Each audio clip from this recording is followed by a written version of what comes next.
के शहादत दिवस के कार्यक्रम में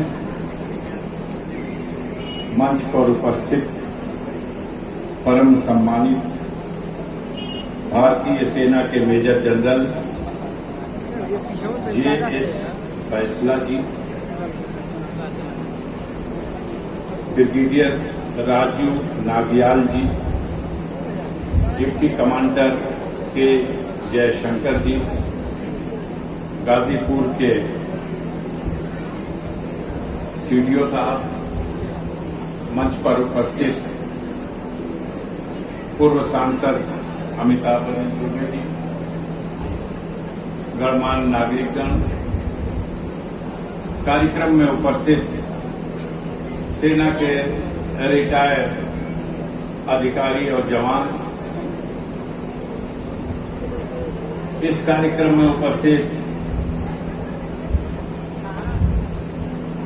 क्षेत्र के जनप्रतिनिधिगण,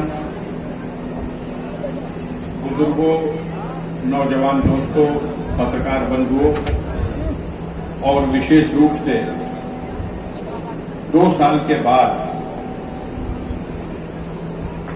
विकट परिस्थितियां, जिसमें कोरोना काल के कारण ये कार्यक्रम इस रूप में आयोजित नहीं किया गया था, पुनः उनके परिजन और क्षेत्र के नागरिकों के द्वारा इस साल उसी रूप में फिर से इस कार्यक्रम को आयोजित करने का जो फैसला लिया गया, उसको अमल किया गया, वो धन्यवाद के पात्र हैं। आप सभी को इस कार्यक्रम में मैं अपनी ओर से ढेर सारी शुभकामना इस बात के लिए कि जब कोई गाड़ी चलती रहती है तो चलती रहती है, एक बार खड़ी हो जाती है तो फिर उसे चलाना जरा कठिन होता है।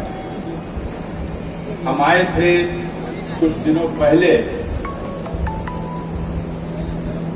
जब इसी परिवार से संबंधित शहीद अब्दुल हमीद साहब के चचेरे भाई, उनका निधन हो गया था गांव में। वहां से जब लौटे तो इन प्रतिमाओं के ऊपर ये जो छत लगाने का कार्य है हुआ है, ये कहीं बहुत दूर से लोग आए थे,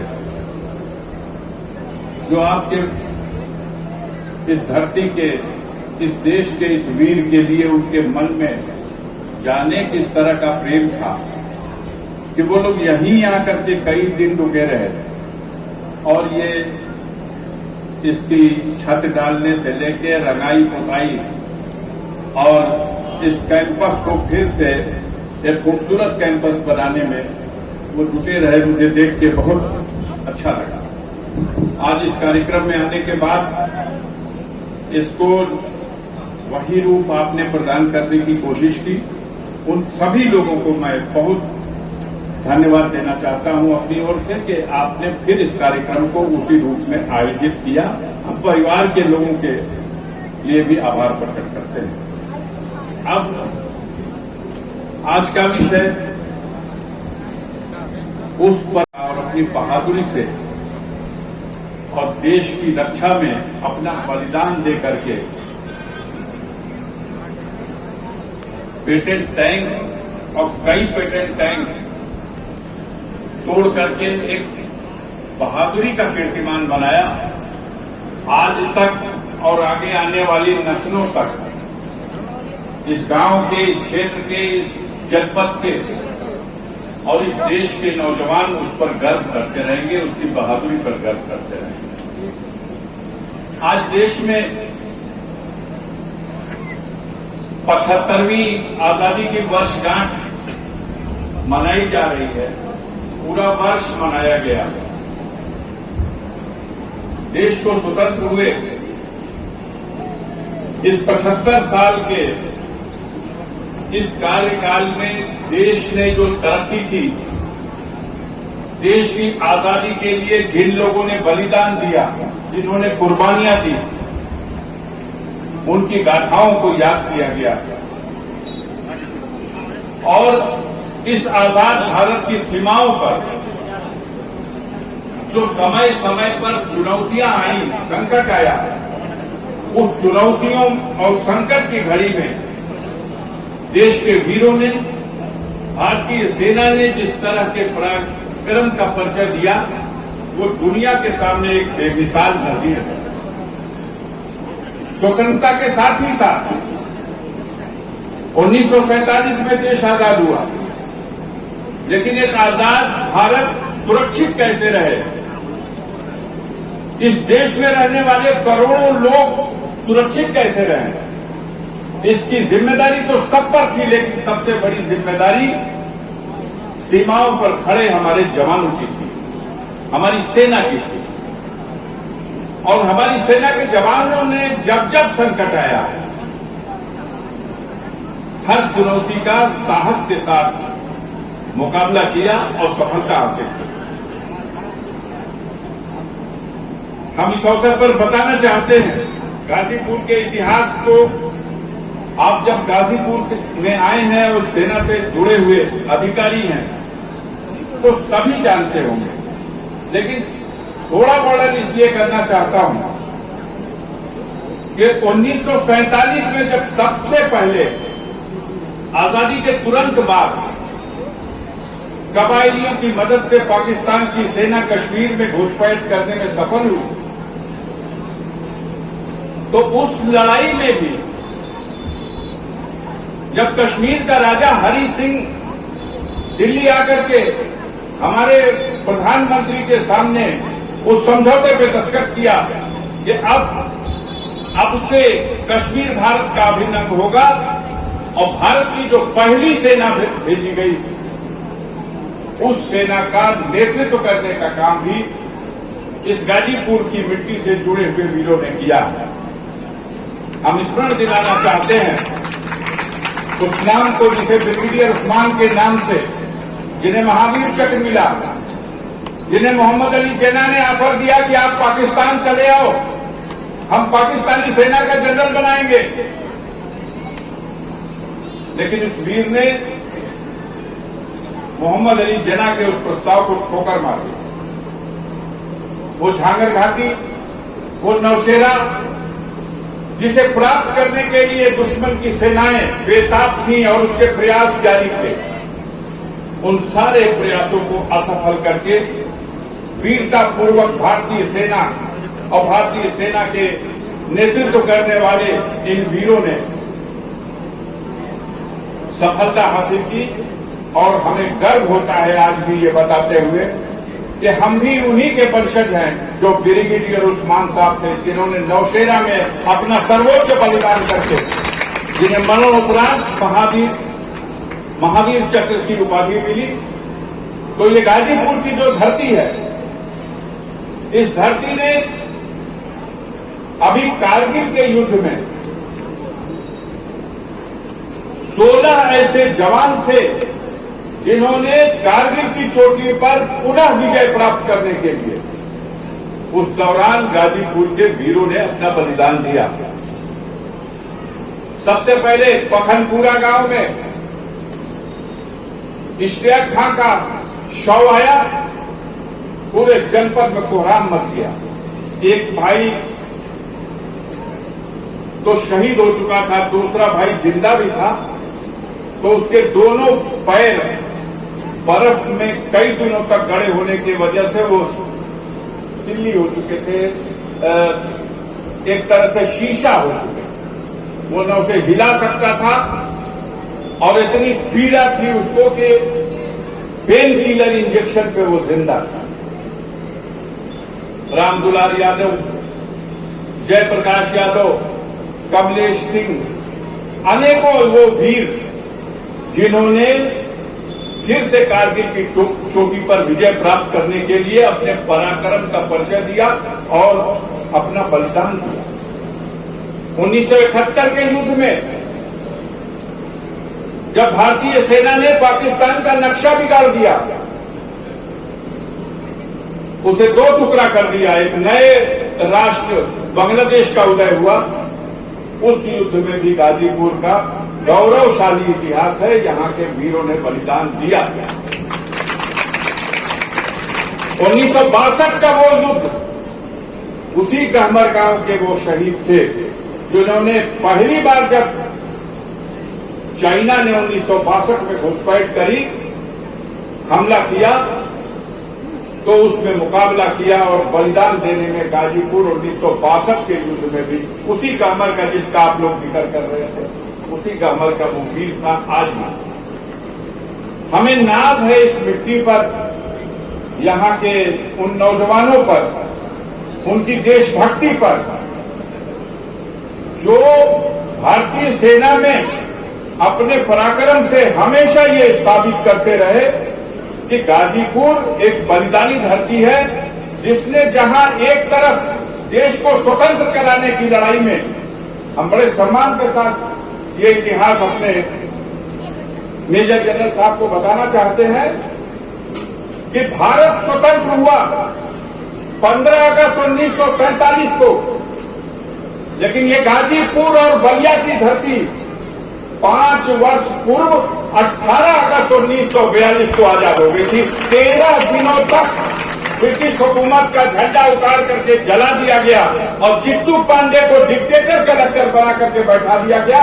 14वें दिन ब्रिटिश सेना जब नदी के रास्ते से आई, तब उसने नियंत्रण पाया और मोहम्मदाबाद तहसील पर ब्रिटिश हुकूमत में गोली चलाई गई। शिवपूजन राय के नेतृत्व में 8 लोग वहां शहीद हुए, बैरिया में लोग शहीद हुए।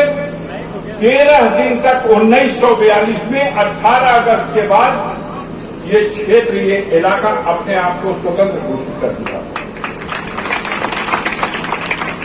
हमेशा से ये वीर, इस धरती की वीरता का एक इतिहास रहा। ब्रिटिश हुकूमत ने यहां की बगावत को कुचलने के लिए, चूंकि अमृत महोत्सव हम मना रहे हैं, इसलिए ये दोनों दृश्य थोड़ा सा हम आपके सामने याद दिलाने के लिए और हमारे जो मेहमान आए हैं इस कार्यक्रम में, उनके संज्ञान में देने के लिए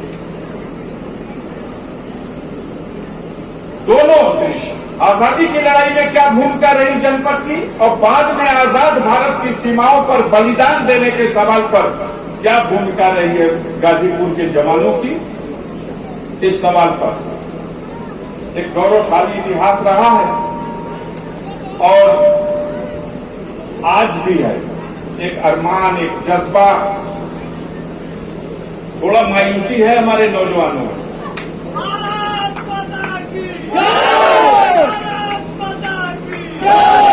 एक थोड़ी सी मायूसी है, इसे अन्यथा न लीजिएगा।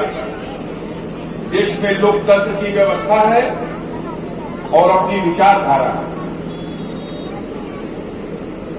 हर साल भर्ती होती थी, कई सालों से सेना की भर्ती नहीं होती। अब भर्ती होने वाली है, लेकिन अग्निवीर की भर्ती होगी। इससे हमारे जवानों में थोड़ा सा, जो गाजीपुर के वीरों में वो जो जज्बा था, उसमें थोड़ा मायूसी दिखी। कुछ लोग घबराए, लेकिन ये फैसला सेना का नहीं, ये सरकार का फैसला है। इस फैसले को लेके बहुत से लोग सड़कों पर आए, समझाया है समाज के बुद्धिजीवियों ने, इसका कोई फायदा नहीं है, आप अपना रिकॉर्ड न खराब कराओ। चलो अग्निवीर के लिए ही सही, 4 ही साल के लिए ही सही, वतन पर मर मिटने के जज्बे से फिर गाजीपुर के नौजवान आज सड़कों पर दौड़ रहे हैं, कसरत कर रहे हैं, मेहनत कर रहे हैं। 4 साल तो तैयारी में लग जाता है। माँ बाप, परिवार में 11 लोग हैं, उन्हीं नौजवानों के खाते में अपनी गैया भैंसिया का सारा दूध दे देते हैं। एक नौजवान हमारा तैयार होकर के अगर सेना में चला जाएगा, तो एक तरफ वो देश की सेवा भी करेगा और दूसरी तरफ परिवार का मान सम्मान भी बढ़ेगा, रोजी रोटी का रास्ता बढ़ेगा। थोड़ा मायूसी भी केंद्र है। हमने उन्हें समझाया, हमें आज एक अध्यापक मिले, उन्होंने कहा कि इस सवाल पर पार्लियामेंट में आप लोगों ने क्यों नहीं, जिस तरह से विरोध होना चाहिए था, किया। हमने कहा देखो, जनता ही अवसर देती है लोकतंत्र की व्यवस्था में व्यवस्था चलाने वालों को, और व्यवस्था चलाने वाले की सोच पर निर्भर करता है वो किस रास्ते को उचित रास्ता समझता है। एक अध्यापक मिल गए थे रास्ते में, हम लोग एक दरवाजा करने के लिए रुके, तो उन्होंने कहा कि कैसे मान लें हम कि सिर्फ अग्निवीर तक सीमित होगा। हमने कहा अध्यापक हो, बताओ गुरु हो, क्या कहना चाहते हो? उन्होंने कहा कि कल कहीं अध्यापक वीर ना आ जाए।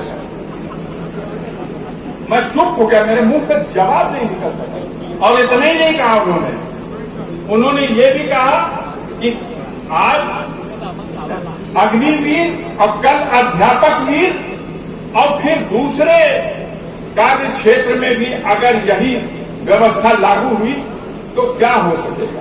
बहरहाल आज वो मौका नहीं है कि जिस पे हम चर्चा कर सके, लेकिन रास्ते में आते समय एक दो घटनाएं हुई हैं, दुर्घटनाएं हुई हैं। आकाशीय बिजली से पता नहीं क्या ऊपर वाले को मंजूर है, 7 लोग मर गए इसी बरसात में। 3 दिन पहले एक ही परिवार के 3 लोग, और फिर एक अजीब बात है, इस क्षेत्र में 7 लोग तो आकाशीय बिजली से मर गए, सांप काटने से कई लोग मर गए। उन्हीं का दरवाजा कर रहा था, वहां भीड़ में ये सवाल खड़ा कर दिया। क्योंकि जनता के बीच से ही हम लोग हैं तो उनके टेढ़े सीधे हर सवाल को झेलना और सुनना पड़ता है। उसको सुना। मैं गाजीपुर का गौरवशाली इतिहास जिसका वर्णन कर रहा था, अपने देश के, अपनी मातृभूमि के प्रति जो जज्बा इस जनपद के लोगों में है, और जो इस जनपद का कुछ भूगोल इस तरह का है, जो इनका कद और जो काठी है वो सेना के लिए भी बहुत ही फिट होती है। ये दूसरे क्षेत्रों में बहुत ही कम मिलेगी। हम अनुरोध करना चाहते हैं, ये पॉलिसी मैटर नहीं है, लेकिन आगे जब कभी भी अवसर मिले, क्योंकि एक ऐसा जनपद रहा है जहां के वीरों की कुर्बानियों का एक बड़ा इतिहास है, तो इसको दृष्टि में रखते हुए जिस तरह पहले हर साल और 2 साल के बाद सेना में भर्ती किए जाने की एक परंपरा थी, यहाँ स्पेशल कैंप लगाया जाता था। हालांकि बनारस में ही सेना का कैंप है, लेकिन गाजीपुर में स्पेशली कैंप लगता था। कई सालों से बंद पड़ा है। हमारे नौजवानों में बड़ी मायूसी है। अग्निवीर की ही हैसियत से सही, लेकिन मेरा अनुरोध है कि गाजीपुर में अगर आगे सेना में, भारतीय सेना में भर्ती का कोई दरवाजा खोला जाए तो वो दरवाजा गाजीपुर में भी खोला जाए और सबसे पहले खोला जाए। हम जहां के नौजवानों की तरफ से विश्वास दिलाते हैं कि ये जो सीमा पे छेड़छाड़ हो रही है, ये जो चीन के लोग भारतीय सीमा पर शरारत पर आमादा है, वैसे तो भारतीय सेना की हर यूनिट बहादुर है, हर जवान बहादुर है, लेकिन अगर उस छेड़छाड़ का माकूल मुकाबला करना है तो गाजीपुर के लोग जिस यूनिट में हो उस यूनिट को भी लगा दीजिए। उन चाइना के सिपाहियों को, उसके सैनिकों को माकूल जवाब गाजीपुर के सैनिक देंगे। हम बड़े आभारी हैं। अधिकारीगण को और भी काम होगा, कहीं जाना होगा, इसलिए और ज्यादा कुछ इस अवसर पर बोलना उचित नहीं समझते। विषयांतर भी होने का खतरा बना रहता है। इसलिए आप सबको बहुत धन्यवाद और बधाई इस बात के लिए। इस कार्यक्रम को अभी पिछले सालों की तुलना में ये 25% भी नहीं है। भीड़ के मामले में यही वो कार्यक्रम था जनपद का जिस दिन यहां से उस सड़क तक पैदल चलने के अलावा कोई गाड़ी नहीं चल पाती। आपने 2 साल के ब्रेक होने के बाद इस कार्यक्रम को फिर से शुरू किया। इसके लिए परिवार के लोगों को और यहाँ के जो जागरूक लोग हैं सबको बहुत धन्यवाद। ये जमील साहब भी बीच में कोई कोरोना, सबसे बड़ी चीज थी कोरोना, उसके वजह से ये प्रभावित रहा। इस साल शुरू हुआ। हम अपने सेना के अधिकारियों के भी बहुत बहुत आभार प्रकट करते हैं, बड़ा सम्मान उनका करते हैं। गाजीपुर की जनता की तरफ से जरा जोरदार ताली हर आदमी ऊपर हाथ उठा करके बजाइए, सम्मानित कीजिए सेना के इन अधिकारियों को। ये कितना कीमती समय निकालकर, ठीक है कि इन्हीं के बीच का वो बहादुर जवान था, ठीक है कि इन्हें भी गौरव महसूस होगा कि हमारे बीच के जवान ने एक ऐसा काम किया जिसके वजह से हमारी और हमारी सेना की बहादुरी की आज चर्चे हो रहे हैं। तो ऐसे लोगों का जोरदार स्वागत होना चाहिए। और मैं चाहूंगा कि कभी अगर मौका मिले तो गाजीपुर से अग्निवीर ही सही, हम उस कतार में भी हमारे नौजवान अपनी छाती और काठी नपवाने के लिए तैयार हैं।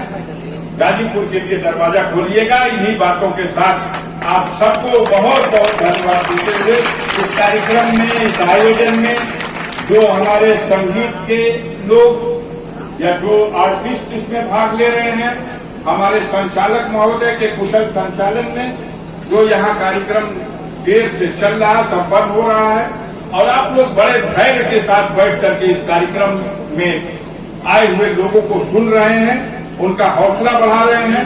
आप सबके लिए बहुत बहुत आभार प्रकट करते हुए अपनी बात को समाप्त करता हूं।